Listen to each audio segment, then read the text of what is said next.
ကျွန်တော်တို့တင်မော်ရဲ့ one byte ထဲမှာပုံကွယ်နေတဲ့ engine room လို့ခေါ်တဲ့စက္ကန့်ကြီးတွေကိုလိုက်ပြပါမယ်။ဘာတွေရှိလဲဆိုတာကြည့်လိုက်အောင်ပါ။ကျွန်တော်အခုစက္ကန့်ထဲကိုနေရာစုံလိုက်ပြမှာဖြစ်တာကြောင့်အပူတွေဘာတွေထိနိုင်တဲ့နေရာရှိတာမို့လို့လက်အိတ်ဆွတ်ထားလိုက်ပါပြီ။ပြီးတော့စက္ကန့်ထဲမှာစူပါတယ်ဒါကြောင့်မို့လို့နားအတွက်လည်းအကာအကွယ်ဖြစ်အောင် ear plug လည်းတက်ထားလိုက်ပါပြီ။ကျွန်တော်နဲ့လိုက်ခဲ့ကြပါအောင်။ဒီစက္ကန့်ထဲကိုအပေါ်ပိုင်းတစ်နေရာကနေဝင်လာခဲ့မယ်ဆိုလို့ရှိရင်ပထမဆုံးတွေ့ရမှာကဒီ boiler ကြီးပါ။ဒီ boiler ကြီးကကျွန်တော်တို့အရင်ကရင်သွေးအိုးကြီးနဲ့တူပါတယ်။ရေတွေကိုပူပေးလိုက်တဲ့အခါမှာရင်သွေးငွေ့ထွက်လာပါတယ်။အောက်ဘက်ပိုင်းမှာရေတွေရှိပြီးတော့အပေါ်ဘက်ပိုင်းမှာရင်သွေးငွေ့တွေရှိပါတယ်။ဒါကြီးကတော့အဲ့ဒီရေတွေကိုရင်သွေးငွေ့ဖြစ်သွားအောင်လို့ပူပေးဖို့အတွက်မီးပိုလို့ပြောလို့ရတဲ့ဘန်နာကြီးပါ။ဒီအပေါက်ကနေချောင်းကြည့်လိုက်မယ်ဆိုလို့ရှိရင်ဒီတောက်နေတာကိုမြင်ရပါတယ်။ဒီ boiler ထွက်လာတဲ့ရေနွေးငွေ့တွေကိုပိုက်လိုင်းနေရာနေမှာတဆင်တင်မောပေါ်မှာရှိတဲ့အပူပေးဖို့လိုအပ်တဲ့နေရာတွေမှာတက်ဆင်ထားတဲ့ heater တွေစီကိုဖြတ်ပါတယ်။ရာသီဥတုအေးတဲ့ခါမျိုးမှာလူနေခန်းတွေစီကိုသွားတဲ့လေတွေကိုဒီကထွက်လာတဲ့ရေနွေးငွေ့တွေနဲ့ပဲအပူပေးတာမျိုးရှိပါတယ်။တော့ဆိုတော့ boiler ကြီးကြောင့်ဒီလောက်ပါပဲ။အဲ့ဒီအောက်ကိုဆက်ဆင်းသွားမယ်ဆိုလို့ရှိရင်တွေ့ရမှာကဒီ generator လို့ခေါ်တဲ့မီးစက်ကြီးတွေပါ။ဒီလိုမျိုးမီးစက်ကျွန်တော်တို့တင်မောမှာ၄လုံးပါပါတယ်။ဒီမှာတစ်လုံးဒီဘက်မှာတစ်လုံ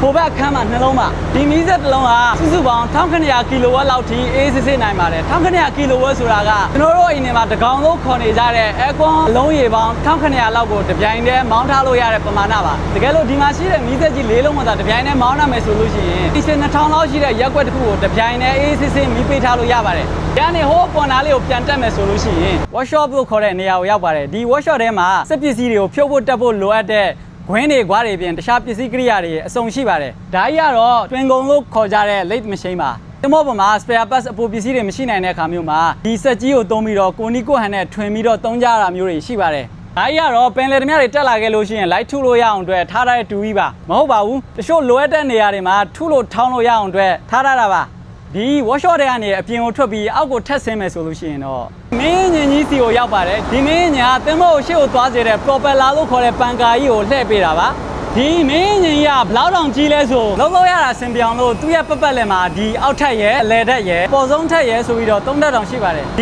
လာတာဆောင်ကိုပါထည့်ပြောမယ်ဆိုလို့ရှိရင်တော့3ထက်ခွဲပေါ့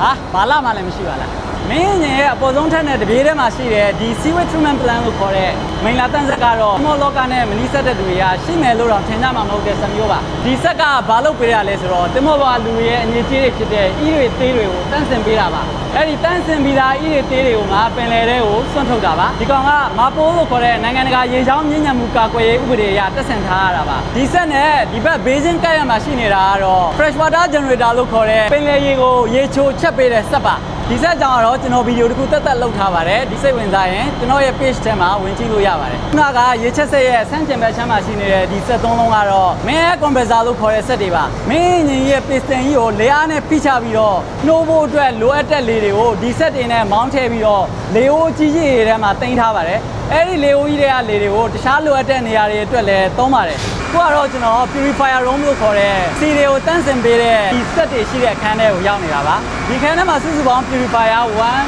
2 3 4 5 6 6လုံးရှိပါတယ်မင်းအင်ဂျင်ရဲ့နဲ့မီးစက်ရဲ့အတွက်လိုအပ်တဲ့လောင်စာစီတွေကိုတန့်စင်ပေးမယ်ပိုဘက်အစွန်ဆုံးက purifier 3လုံးရဲ့မီးစက်4လုံးအတွက်ရှောစီတွေကိုတန့်စင်ပေးမယ်ဒီ purifier 2လုံးရဲ့မင်းအင်ဂျင်ကြီးအတွက်လိုအပ်တဲ့ရှောစီတွေကိုတန့်စင်ပေးမယ်ဒီ purifier ရဲ့ပါဟာလေဒီခန်းထဲဝင်လာတဲ့ချိန်မျိုးမှာလူတွေစိတ်ညစ်လာလို့ရှိရင်လူတွေရဲ့စိတ်ကိုတန့်စင်ပေးမယ် mind purifier တွေရှိရင်ကောင်းမယ်လို့လည်းတွေးမိပါတယ်အခုကတော့ကျွန်တော်တင်မိုးကြီးရဲ့အောက်ဆုံးထပ်ကိုရောက်နေတာပါကျွန်တော်ရှေ့မှာရှိနေတာကတော့တင်မိုးကြီးရဲ့အပြင်ဘက်ကပင်လေတွေကိုတင်မိုးကြီးထဲမှာလိုအပ်တဲ့နေရာတွေအတွက်မောင်းထည့်ပေးမယ်water pump 3လုံးပါသမုတ်ပေါ်မှာအများဆုံးကလည်းဒီ pump တွေပါပဲ sea water pump fresh water pump ပြီးတော့လောင်စာဆီတွေကိုတနေရာနဲ့တနေရာရွှေ့ပေးမယ် pure white pump ရှောစီမျိုးမျိုးကိုတနေရာနဲ့တနေရာရွှေ့ပေးမယ် blue white pump စသဖြင့် pump ပေါင်းမျိုးစုံရှိပါတယ်တကယ်တော့ကျွန်တော်တို့ရဲ့ခန္ဓာကိုယ်ထဲမှာရှိတဲ့သွေးတွေကိုလည်းပတ်စေတဲ့နှလုံးကလည်း pump တစ်ခုပါပဲဒါကလည်းတင်မောစက္ကန့်ရဲ့အောက်ဆုံးထပ်မှာပဲရှိတဲ့ oily water spreader လို့ခေါ်တဲ့စက်ပါတင်မောစက္ကန့်ရဲ့အောက်ခြေမှာအကြောင်းမျိုးမျိုးကြောင့်စုလာတဲ့ beach water လို့ခေါ်တဲ့ဝမ်းရည်တွေရှိပါတယ်အဲ့ဒီ beach water တွေထဲမှာစီစက်လေးတွေကရောပြီးတော့ပါနေတတ်ပါတယ်နိုင်ငံတကာရေချောင်းညဉ့်ညံမှုကာကွယ်ရေးဥပဒေအရတင်မောတွေကစီတွေကိုပင်လယ်ထဲကိုစွန့်ထုတ်ခွင့်လုံးဝမရှိပါဘူးဒါကြောင့်မို့လို့အဲ့ဒီ beach water တွေထဲမှာပါလာတဲ့စီစက်ကလေးတွေကိုတော့မှတင်မောရဲ့အပြင်ဘက်ကိုထွက်ခွင့်မပေးခြင်းလို့ဒီစက်ကြီးကိုခံထားတာပ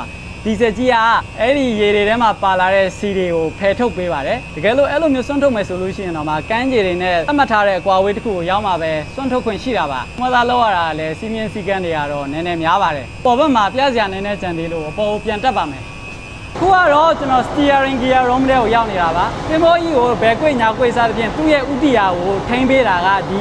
steering gear ပါပဲ steering gear ရဲ့ဒီအလုံးကြီးရဲ့အလဲတဲထဲမှာ radar လို့ခေါ်တဲ့တက်မအကြီးရှိပါတယ်ဒီ steering gear ကနေပြီးတော့အဲ့ဒီတက်မကြီးကိုဘယ်ကွေ့ညာကွေ့စသဖြင့်လှည့်ပေးတာဖြစ်ပါတယ်ဒါတီဥတို့ကပူရတဲ့ထဲစက္ကန့်ထဲမှာပေါ်တက်လိုက်အောက်ဆင်းလိုက်နဲ့ကျွန်တော်လည်းတော်တော်မောသွားပါပြီရွှေတွေလည်းတော်တော်ထွက်နေပါပြီ aircon ရှိတဲ့ engine control room လို့ခေါ်တဲ့ ECR ထဲမှာခဏသွားပြီးတော့နားပါမယ် ECR ထဲကိုရောက်ပါပြီဒီ set ထိန်းချုပ်ခံဖြစ်တဲ့ ECR ထဲကနေပြီးတော့တင်မောစက္ကန့်ထဲမှာရှိတဲ့စက်တွေတော်တော်များများကိုရက်တာမောင်းတာစသဖြင့်လုပ်လို့ရပါတယ်ပြီးတော့စက်တွေရဲ့အပူချိန် temperature PR pressure စတာတွေကိုလည်းစောင့်ကြည့်လို့ရပါတယ်ကျွန်တော်တို့တင်မောရဲ့စက္ကန့်ထဲမှာစက်တွေအပြင်အများတန်းရှိနေတာကတော့လူပါဟုတ်ပါတယ်ကျွန်တော်တို့တင်မောက watch keeping လို့ခေါ်တဲ့စက္ကန့်ကို24နာရီစောင့်ကြည့်ရတဲ့အမျိုးအစားဖြစ်ပါတယ်ဒါကြောင့်မို့4နာရီ duty တစ်ခုစီနဲ့စက္ကန့်ထဲမှာ duty သမားတွေအများတန်းရှိနေပါတယ်duty တစ်ခုစီမှာလူ2ယောက်စီထားရပါတယ် engineer crew တစ်ယောက်နဲ့ oiler သို့မဟုတ် wiper လို့ခေါ်တဲ့ crew တစ်ယောက်ရဲ့ပါဒီနေ့ကစက္ကန့်ထဲမှာရှိတာတွေကိုလိုက်ပြတာဆိုပေမဲ့ရှိသမျှအကုန်လုံးကိုလိုက်ပြီးတော့ပြောနေရင်လည်းတစ်ထောင်တညပုံမြင်တွေလိုဖြစ်နေပါလိမ့်မယ်ဒီနေ့ပြောပြသွားခဲ့တဲ့စက်ပစ္စည်းတွေအကြောင်းအရာတွေနဲ့ပတ်သက်လို့ထင်မြင်ချက်တွေရှိရင်လည်း comment မှာရေးခဲ့ကြပါဦး